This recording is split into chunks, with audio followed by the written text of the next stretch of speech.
What's going on, everybody? Welcome back to another QTV podcast. And today we're going to be answering the question, is quantum TV credible? Now, this question comes off of Reddit and off of AVForums. And without any further ado, we're going to dive into it. So, for starters, one of the big complaints that you'll find likely on AVForums and Reddit is that I ban everyone that disagrees with me and I delete absolutely every single negative comment. Now, this comes obviously from people who are used to trolling other channels that usually don't answer or respond to anyone. At which point, I'll just remind everybody watching, I respond to pretty much everybody. And if you're rude, I will respond in kind, right?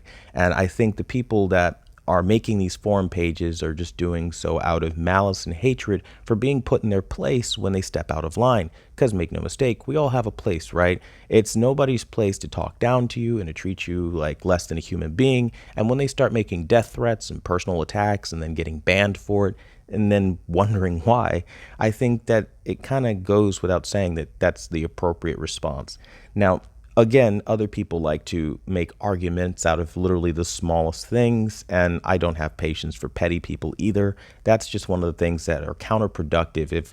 If it's so negative all the time from a single user and it's always a negative comment, every problem that you have, you just begrudge upon me, it's always something, I would definitely block that person because I need to encourage them to go somewhere else. Because at the end of the day, I'm here running a community. And if you're not happy here, why are you here? Why are you wasting both of our time with not only a hate comment, but a continual wave of it? Yeah, I get rid of those people. And I'm not shy about saying so. I will definitely delete people who are disruptive, rude, disrespectful, attack others in the community with disrespectful language. Like, I don't put up with any of that. Again, it's a community. Like, we're here to talk amongst each other respectfully and have a conversation. And if somebody cannot hold an adult conversation, they absolutely will be removed from Quantum TV.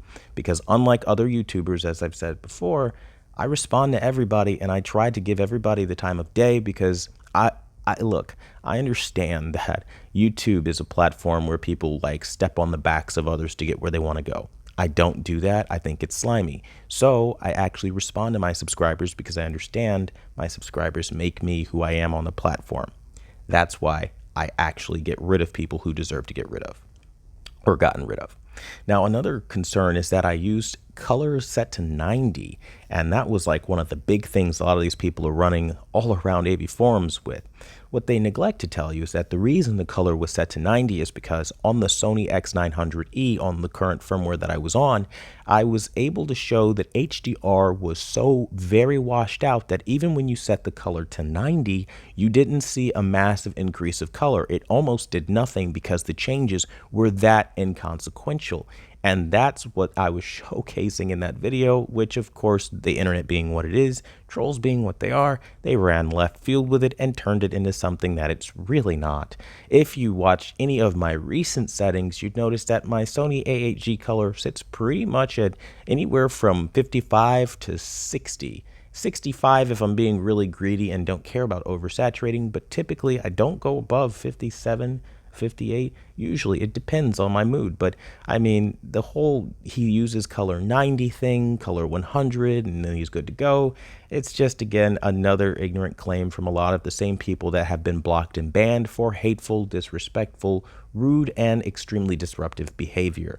I'm not even kidding, right down to people dropping N-bombs into the live stream, as some of you guys have seen. It gets really disrespectful and disruptive, so of course I ban these people, but they don't like me.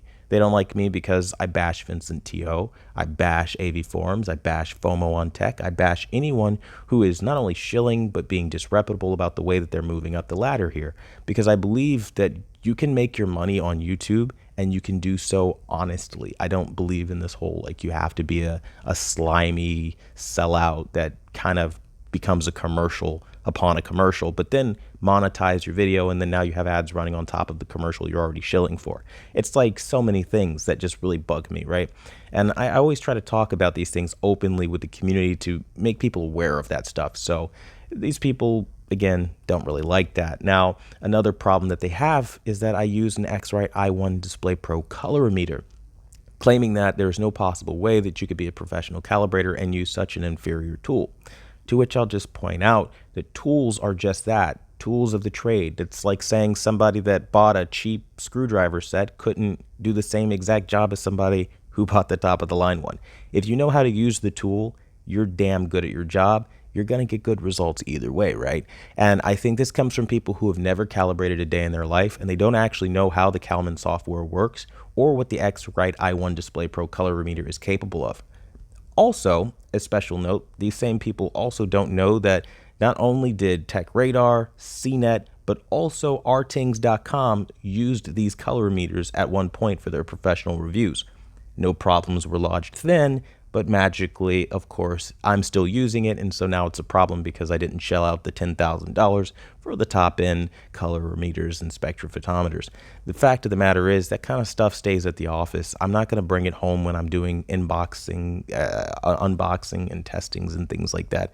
It's not necessary. Quite frankly, I can do everything I need to do from my home for YouTube, which is a very casual, very open, and organic experience, right? I'm not trying to overcomplicate it, right? And I think people want me to overcomplicate a bit, but I'm not willing to do that because I want it to be easily digested by everybody. And again, using an X-Rite i1 Display Pro colorimeter is what I have at the house. I'm not lugging office equipment back in between my home or anything like that. And if they don't like that, tough, right? Now, another complaint that they have is that I use dynamic contrast. Now, dynamic contrast is those who know, is a very destructive feature. However, if you are good at your job of creating settings and calibrating, you know that post-calibration, you can creatively augment and enhance the picture with picture processing.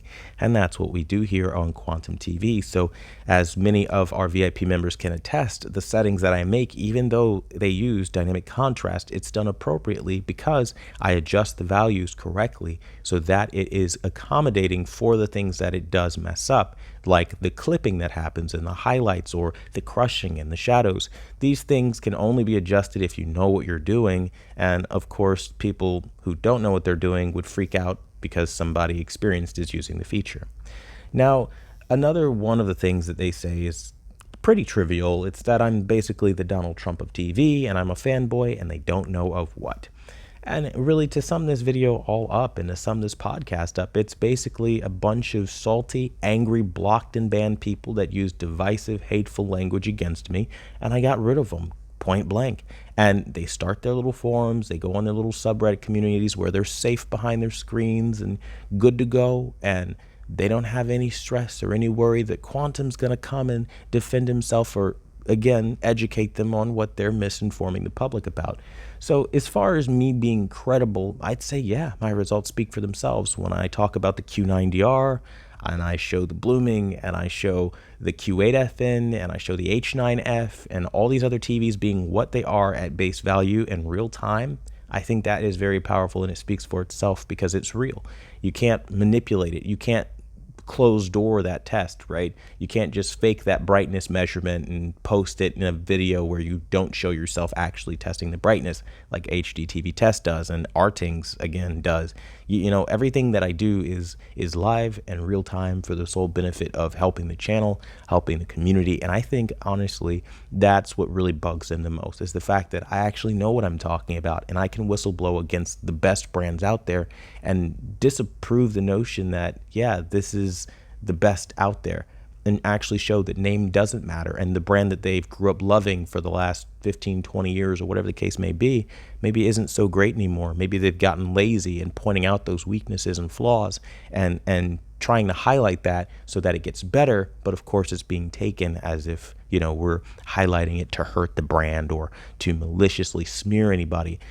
I feel like if you don't tell somebody they're garbage in those exact words when they're garbage, they will never know the gravity of how bad they really are. And I feel like if more reviewers came out and said, hey, this TV is garbage because of X, Y, and Z, I feel like manufacturers would actually improve because the general consensus to the public would be that this is a garbage product that needs improving.